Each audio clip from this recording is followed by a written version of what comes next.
Sylvia Badoato, bonjour. Vous êtes enseignante en expression plastique à Plus-Value. Alors à Plus-Value, vous proposez une MANA, une mise à niveau aux arts appliqués. Qu'est-ce qu'exactement une MANA? Ça s'adresse à qui?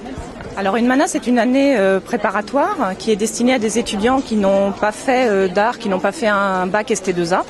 Et il s'agit de les mettre à niveau en art appliqué afin de leur permettre d'intégrer un BTS art appliqué quel qu'il soit, que ce soit design graphique ou design d'espace ou autre. Alors vous adressez à qui plus particulièrement en termes de niveau d'études?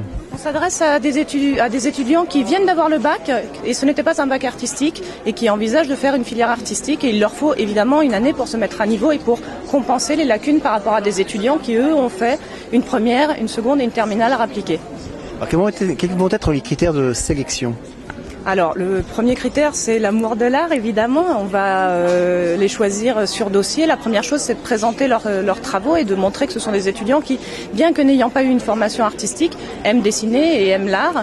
Et puis après, on a effectivement quelques tests de culture générale, de culture artistique également. La scolarité donc dure un an. Quel est, en grand résumé, le programme de la scolarité pendant cette année? Alors, le programme de la scolarité, c'est dans les grandes lignes une approche du design graphique, une approche également des arts plastiques et de l'expression plastique, et puis de la culture artistique, c'est-à-dire de l'histoire de l'art. On conserve, ceci dit, des matières générales, de l'anglais, du français, bien sûr.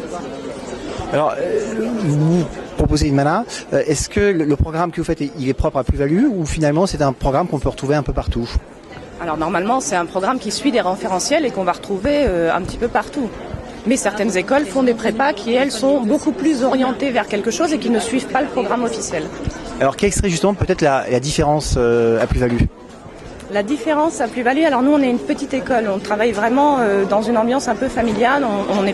On n'a pas comme d'autres écoles 40 MANA et des étudiants qui se mélangent. On a une MANA qui est de 20 élèves environ. Et on les suit un par un et très individuellement. Et est-ce que le critère du taux de réussite ensuite compte? Après la MANA, c'est-à-dire qu'il n'y a pas d'examen direct après la MANA. Donc ce serait compliqué de jauger comment le taux de réussite peut être calculé, je ne sais pas. Alors vous avez parlé tout à l'heure des établissements auxquels on peut prétendre après, donc ce sont à la fois des BTS artistiques. Est-ce qu'il y a d'autres types de formations auxquelles ça prépare? Bien sûr, après une MANA, on peut intégrer aussi les grandes écoles d'art, type Art Déco, type Beaux-Arts, ce genre d'écoles, de grandes écoles publiques. Et éventuellement, on peut poursuivre ensuite chez vous? Ah bien sûr, nous on ouvre sur un BTS design graphique qui est l'ancien BTS communication visuelle, et puis on est en train de préparer aussi une 3e année en design graphique.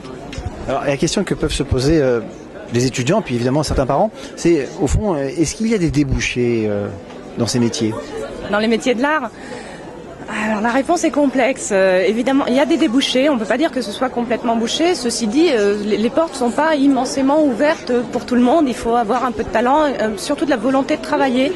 Il y a de la place dans le monde du travail, dans ces métiers-là, mais il y a de la place pour les meilleurs en fait. Merci.